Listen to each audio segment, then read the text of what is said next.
me, babe, you wanna leave this town. 'Cause darling, we were made for bigger things.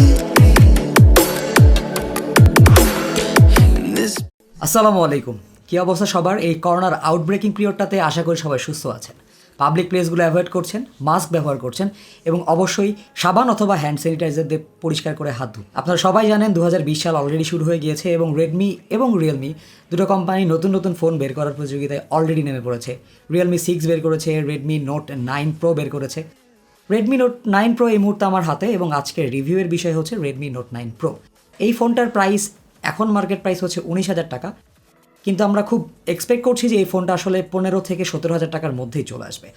তো সেই অনুযায়ী এই ফোনটা কতখানি পারচেস ডিসিশনে অর্দি হবে সেটা নিয়ে আজকের আলোচনার বিষয়। সাথে আছে আমি Hriday. Welcome to Droid head.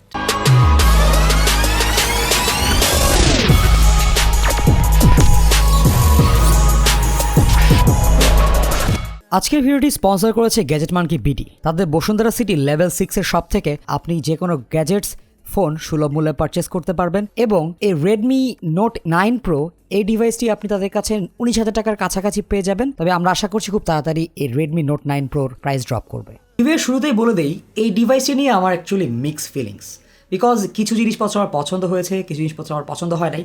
তো সব কিছু মিলিয়ে এই ডিভাইসটি কেমন সেটা নিয়ে আমাদের আলোচনার বিষয় থাকবে। নোট 8 প্রো থেকে নোট 9 প্রোতে কিছু জিনিসপত্র আপগ্রেড করা হয়েছে, কিছু জিনিসপত্র আগের মতোই আছে।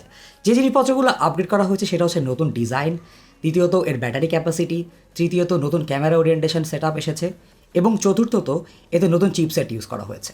এবার আসলে নিউ ডিজাইন নিয়ে আলোচনা শুরু করা উচিত। প্রথমে বলতে হবে সামনে এবং পেছনে আছে গরিলা গ্লাস 5। ব্যাক সাইডে প্রিমিয়াম দেখতে গ্লাস ডিজাইনটা অনেক ক্লিন এবং সুন্দর। মেটাল ফ্রেম দাবি করা হলেও আমার কাছে ক্যানজানি মনে হয়েছে প্লাস্টিক ফ্রেম। তবে আমার কাছে এই সাদা কালারের রিভিউ ইউনিটটা এক কথায় জোস লেগেছে। দেখ, ক্যামেরার ওরিয়েন্টেশনে পরিবর্তন এসেছে, রেক্ট্যাঙ্গুলার শেপ এই ক্যামেরা মডিউলটা আমার কাছে খুব একটা খারাপ লাগেনি। তবে কাছ থেকে দেখলে দেখা যাবে ক্যামেরা বামটা অনেক উঁচু, যেটা অবশ্যই একটু চিন্তার কারণ। ডান পাশে ফিঙ্গারপ্রিন্ট স্ক্যানার আছে এবং সেটা পাওয়ার বাটনের সাথে ডাবল করা হয়েছে। তার ঠিক উপরে ভলিউম বাটন, উপরে সাইডে আইআর ব্লাস্টার এবং মাইক্রোফোন আছে। নিচের দিকে type C, bottom firing single speaker, 3.5 millimetre jack এবং ফোনের বাম পাশে আছে হচ্ছে ডুয়াল 4G সাপোর্টেড ভিও LTE এবং ভিও ওয়াইফাই সাপোর্টেড সিম কার্ড এবং dedicated micro SD card slot. তো সবকিছু মিলিয়ে ফোনে বেশ সকল কানেক্টিভিটি থাকছে। আইআর ব্লাস্টারের কথা অবশ্যই মেনশন করেছি এবং সবচেয়ে ভালো ব্যাপার হচ্ছে ফোনের ফ্রন্ট স্পিকারের গ্রিলের মধ্যে একটা ছোট নোটিফিকেশন LED আছে, যেটা এখনকার ফোনগুলোতে বেশ রেয়ারই বলা চলে, বাট এটা অবশ্যই একটা ওয়েলকাম ফিচার। একটা ব্যাপার খুব ভালো লেগেছে সেটা হচ্ছে ফোনের বাটনগুলো বেশ ক্লিকি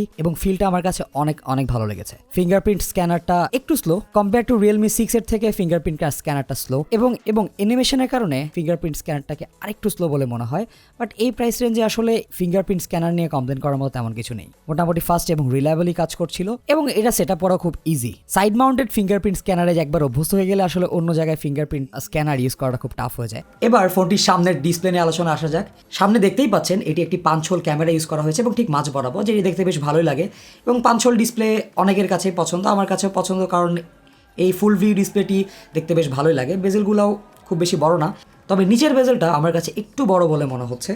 ফোনটা বেশ বড়, ফোনটা 6.67 ইঞ্চের ডিসপ্লে এবং আশপাশের বেজেল মিলিয়ে তার সাথে 290 গ্রাম ওজনের ফোনটা হাতে নিলে অবশ্যই বোঝা যাবে যে আপনি হাতে কোনো ভারী কিছু ইউজ করছেন। আমরা ডিসপ্লে নিয়ে আলোচনা করছিলাম। ডিসপ্লেটি ফুল HD+ IPS প্যানেল, যার PPI ডেন্সিটি হচ্ছে 395। 400+ নিটসের এই ডিসপ্লেটি ডে লাইটে বেশ এভারেজ পারফরমেন্স করেছে। ফুল ব্রাইটনেসে দেখা যায়, বাট অনেকের কাছে এই ব্রাইটনেসটা এনাফ বলে নাও মনে হতে পারে, বাট আমার কাছে তেমন কোনো প্রবলেম ফেস করি নাই। ডিসপ্লেটি ঠিক মাঝখানে 5 হোলের কাছে শ্যাডো ব্লিড দেখা যায়। IPS প্যানেল সেই হিসাবে খারাপ না, কালার রিপ্রোডাকশন মোটামুটি ভালোই ছিল। Regular 60 hertz display, colour sharpness on paper on spot ছিল। ডিসপ্লে সেকশনে আমার একটু অবজেকশন আছে। ঠিক সিমিলার প্রাইস রেঞ্জে রিয়েলমি 6 এবং Realme 6 pro 90 hertz LCD panel দিচ্ছে, বাট এখানে আমরা 60 হার্জ ডিসপ্লে পাচ্ছি। 60 হার্জ ডিসপ্লেটা যদি LCD প্যানেল না হয়ে অ্যামোলেড ডিসপ্লে হতো তাহলে আমার কমপ্লেন্ট কিছুটা কম হতো। বাট এই প্রাইস রেঞ্জে আসলে আমরা একটা হয় 90 হার্জ ডিসপ্লে ডিজার্ভ করি অথবা একটা অ্যামোলেড ডিসপ্লে ডিজার্ভ করি। রেডমি নোট 9 প্রো আসলে আমাদের এই কোনোটাই দিচ্ছে না।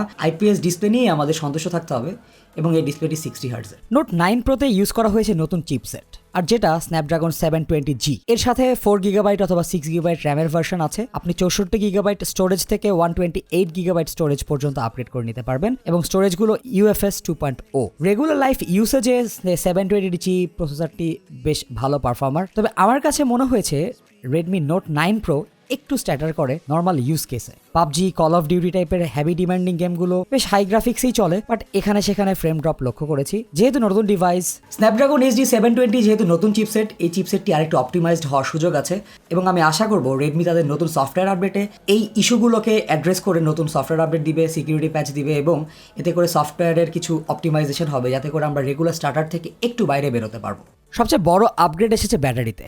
এতে ব্যাটারি ইউজ করা হয়েছে 5020 মিলিঅ্যাম্পিয়ার ব্যাটারি, বাট আইরনি হচ্ছে এর সাথে 18 ওয়াটের ফাস্ট চার্জার বক্সের মধ্যে আছে। 5000 মিলিঅ্যাম্পিয়ারের সাথে আসলে 20+ ওয়াটের চার্জার খুবই দরকারি, বিকজ এই 18 ওয়াটের চার্জার দিয়ে একে ফুল চার্জ করতে এক্স্যাক্টলি 2 ঘন্টা 15 মিনিটের কাছাকাছি সময় লেগেছে, যেটা অবশ্যই অনেক টাইম এবং এটাতে অনেকেই বদার্ড হবেন। তবে একটা ভালো ব্যাপার হচ্ছে 60 হার্টজের এই আইপিএস প্যানেলের 5000 মিলিঅ্যাম্পিয়ার ব্যাটারির সাথে যে কম্বিনেশন, সেটা আপনাকে সারাদিনের হেভি ইউসেজেও দিন শেষে 30 থেকে 35% চার্জ অনায়াসে আপনাকে শো করবে। এবং আমি বলতে পারি আমি টানা 8.5 ঘন্টা ব্যবহার করে একে ডিসচার্জ করতে পেরেছিলাম। নান্দালেস 2 ঘন্টা 10 থেকে 15 মিনিটের ফুল চার্জ করতে সময় লাগাটা অবশ্যই আমার কাছে একটা পেইনফুল ব্যাপার। সো আমি এক্সপেক্ট করছিলাম এখানে 27 ওয়াটের একটা চার্জার, বাট আসলে কিছু করার নেই, আমরা 18 ওয়াট পেয়েছি।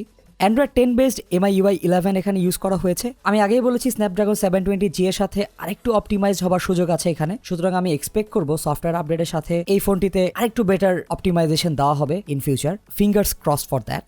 সফটওয়্যার আপডেটের আগে এতে হোয়াইট ভাইন লেভেল 3 দেখেছিলাম সার্টিফিকেশন, বাট আপডেটের পরে দেখছি যে এতে হোয়াইট ভাইন লেভেল 1 ইউজ করা হয়েছে। বাট নেটফ্লিক্স এবং অ্যামাজন প্রাইমের ভিডিওগুলোতে এখনো এইচডি স্ট্রিমিং করতে পারিনি। তার কারণ হচ্ছে সফটওয়্যার আপডেটে লেভেল 1 সার্টিফিকেশন আসলেও আমার মনে হচ্ছে ভেন্ডরগুলোকে এখনো সার্টিফিকেশনটা দেখানো হয়নি। আশা করব রেডমি খুব তাড়াতাড়ি এই ব্যাপারটাকে সলভ করে ফেলবে। আর আরেকটা জিনিস অবশ্যই মেনশন করেছি, এতে আইআর ব্লাস্টার আছে। ফোনটিতে ডুয়াল 4G এনেবল করা সিম ইউজ করতে পারবেন। ডুয়াল 4G VoLTE অথবা VO ওয়াইফাই দুইটাই সাপোর্ট করবে। আমাদের এখানে এটার কভারেজ খুব একটা নাই, সুতরাং সেই থেকে আমরা খুব একটা বেনিফিট পাচ্ছি না। ব্লুটুথ 5.0 সহ মোটামুটি সব সেন্সরগুলো এখানে আছে। এই ফোনটির আরেকটি ব্যাপার আমার কাছে খুব এক্সাইটিং লেগেছে, সেটা হচ্ছে রিসেন্টলি রেডমি তাদের হ্যাপটিক মোটরটা চেঞ্জ করেছে এবং নতুন মোটরটা অনেক স্যাটিসফাইং ফিল দেয়। সেই সেন্সরের পাশে আমাদের এবার চলে আসা উচিত ক্যামেরার আলোচনা। এতে রেক্ট্যাঙ্গুলার ক্যামেরা মডিউলের মধ্যে 4টি ক্যামেরা ইন্ট্রোডিউস করা হয়েছে। গতবার Redmi note 8 প্রোতে 64 megapixel camera use করা হলেও এবার এখানে প্রাইমারি সেন্সর হিসেবে ইউজ করা হয়েছে 48 মেগাপিক্সেল আইসোসেল GM2 সেন্সর। তার সাথে 8 মেগাপিক্সেল আলট্রা ওয়াইড ক্যামেরা আছে, 5 মেগাপিক্সেল ম্যাক্রো ক্যামেরা আছে এবং 2 মেগাপিক্সেল ডেপথ সেন্সর আছে।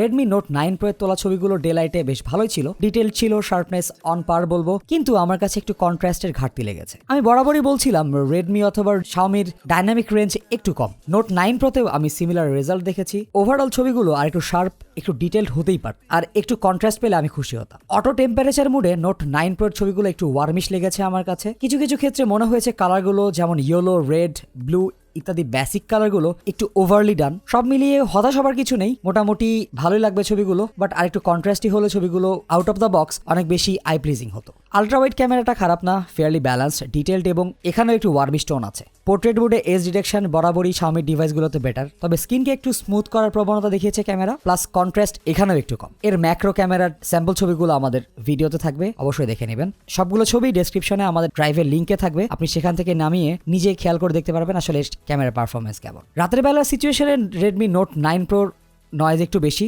এবং এই নয়েজজনিত কারণে বেশ সাফারও করেছে। ইমেজগুলো একটু শার্প হতে পারতো, তাহলে মনে হয় আমার একটু ভালো লাগতো, বাট বলতেই হবে 20K এর নিচের ফোনগুলো এখন আসলে রাত্রেবেলার পারফরমেন্স বেশ ইমপ্রুভ করেছে, যেটা আসলে আগের থেকে অনেক ইমপ্রুভড। আর সেই সাথে নাইট মোড তো আছেই, সেটাও আপনি ইউজ করতে পারবেন। 4K 30 FPS এ শুট করা যায়, বাট এখানে কোনো ওয়াইস সুবিধা নেই। তবে 1080 30 FPS এ বেশ ভালো স্টেবল ভিডিও পেয়েছি আমি। ভিডিও কোয়ালিটি কি ইমপ্রুভ করেছে আমি বলবো আমি, বাট এখানেও আমি খেয়াল করেছি যে ওয়ার্মিশ টোনটা আছে, যেটা নর্মাল স্ট্যাটিক ছবিতে পেয়েছিলাম। তবে একটা পজিটিভ সাইড হচ্ছে আনওয়ান্টেড ফোকাস হান্টিং চোখে পড়েনি। ভিডিওতে প্রোমোট এবার ইন্ট্রোডিউস করা হয়েছে। সবকিছু মিলিয়ে রেডমি নোট 9 প্রো ভিডিও সেকশনে ফেয়ারলি ভালো রেজাল্ট করেছে আমি বলবো।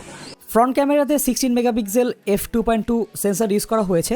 রেডমি নোট 9 প্রো বেশ ডিটেইলড এবং শার্প সেলফি তুলতে সক্ষম, যেটা সেলফি লাভারদের অবশ্যই পছন্দ হবে এবং আমিও এখানে কোনো কমপ্লেন করব না। বিউটি মুড আছে, বিউটি মুড ম্যানুয়ালি অফ করে নিতে হয়। একটা ভালো ফিচার হচ্ছে এতে ক্যামেরাটি API এনেবল করা আছে, যেটার ক্লিয়ারেন্স হচ্ছে লেভেল 3 এবং আপনি ফুল জিক্যাম সাপোর্ট পাবেন এখানে। সুতরাং জিক্যামের আপডেট আসলে সেখান থেকে ক্যামেরা পারফরমেন্স একটু বেটার হতেই পারে এবং আমি বরাবরই খেয়াল করে দেখেছি জিক্যামে শাওমির ডিভাইসগুলো অনেক ভালো পারফর্ম করে। এবার রিভিউয়ের একদম শেষ পর্যায়ে চলে এসেছি। আমার কি অপিনিয়ন সেটাই আপনাদেরকে জানাবো এই পর্যায়ে এসে। আমার কাছে মনে হয় এই প্রাইস রেঞ্জে আরও বেশ কিছু ফোন আছে, যেমন রিয়েলমি সিক্স প্রো। সেই ফোনগুলো অনেক কম্পেয়ারিং ডিভাইস। তো সেই কম্পেয়ারিং ডিভাইসগুলোর মধ্যে রেডমি নোট 9 প্রো এই ডিভাইসটা কীভাবে আমি আলাদা করতে পারছি। প্রথম কথা, এর ডিজাইনটা আমার কাছে অনেক অ্যাট্রাকটিভ লেগেছে। ফোনটা একটু ভারী হলেও ফোনটা হাতে ধরলে অনেক প্রিমিয়াম ফিল পায়। সুতরাং যাদের কাছে বিল্ড কোয়ালিটিটা বেশি প্রায়োরিটি পাচ্ছে, তারা রিয়েলমির থেকে রেডমিকে অবশ্যই প্রায়োরিটি দেবেন। কিন্তু যাদের কাছে ক্যামেরা বেটার দরকার, যাদের কাছে একটু হাই রিফ্রেশের ডিসপ্লে দরকার, তারা কিন্তু রিয়েলমি সিক্স ছাড়া অন্য কোনো ফোন এই মুহূর্তে মার্কেটে নাই এই প্রাইস রেঞ্জে। সেদিক থেকে যদি আমি বলতে চাই, অবশ্যই রেডমি নোট 9 প্রো একটু পিছিয়ে আছে, কারণ এখানে 90 হার্টজ ডিসপ্লে নেই, এতে 18 ওয়াট চার্জার ইউজ করা হয়েছে। এর ক্যামেরাটাও রিয়েলমি সিক্সের মতো অন পার না। যেহেতু আগেই বলেছি, এই রিভিউতে আমি একটা মিক্সড ফিলিং এক্সপ্রেস করতে যাচ্ছি, সুতরাং আমি বলতে পারি আমি খুশি হতাম যদি এটা 90 হার্টজ ডিসপ্লে থাকতো অথবা অ্যামোলেড ডিসপ্লে থাকতো, যদি এখানে 20 ওয়াটের ওপরে চার্জার থাকতো। কারণ এই 5000+ মিলিঅ্যাম্পের ব্যাটারিকে চার্জ করতে 2 ঘন্টার উপরে সময় লাগে, যেটা আমার কাছে এই মুহূর্তে অ্যাবসার্ড বলে মনে হয়। কারণ আমরা খুব ইজিলি 1 ঘন্টা 30 মিনিটের মধ্যে আমাদের ফোনগুলোকে ফুল চার্জ করতে পারি। তো সব কিছু মিলিয়ে আমার কাছে রেডমি নোট 9 প্রো ম্যাক্সের জন্য ওয়েট করছি আর কি। দেখা যাক সেই ফোনটা হাতে আসলে কীরকম লাগে। সেই পর্যন্ত আমার কাছে মনে হয় যাদের আসলে MIUI পছন্দ, তাদের রেডমি নোট 9 প্রো খুব একটা খারাপ সাপোর্ট দেবে না। But you are not getting the best device out of the market for this price range. আপনি রিয়েলমি সিক্স থেকে বেটার আউটপুট পাচ্ছেন, কিন্তু আমার কাছে রিয়েলমির ইউআইটা খুব একটা পছন্দ না। নতুন ইউআইটাও খুব একটা পছন্দ হয় নাই। তার থেকে MIUI 11 বা MIUI 12 নিয়ে বেঁচে থাকা আমার জন্য ইজিয়ার। তো সেদিক থেকে চিন্তা করলে রেডমি নোট 9 প্রো আমার কাছে বেটার অপশন বলে মনে হয়। আপনারা যদি চান, আমরা অবশ্যই রেডমি নোট 9 প্রো এবং রিয়েলমি সিক্স একটা কম্প্যারিজন ভিডিও করব। আমাদেরকে অবশ্যই কমেন্ট সেকশনে জানাবেন, আমরা সেই ভিডিওটি করার চেষ্টা করব। এবং আমরা রিসেন্টলি আমাদের চ্যানেলের নাম চেঞ্জ করেছি, সেটা নিয়ে অনেকের অবজেকশন আছে। অনেকে বলছেন আগের নামটা ভালো ছিল, অনেকে বলছেন নতুন নামটা ভালো। এইটা আসলে কেন চেঞ্জ করেছি সেটা আমরা আসলে 50,000 সাবস্ক্রাইবার হয়ে গেলে আপনাদের সাথে তুলে ধরবো। সেই পর্যন্ত আমাদের সাথেই থাকবেন, আমাদের সাবস্ক্রাইব করে। Thanks for watching. আসসালামু আলাইকুম। If you wanna go, I'm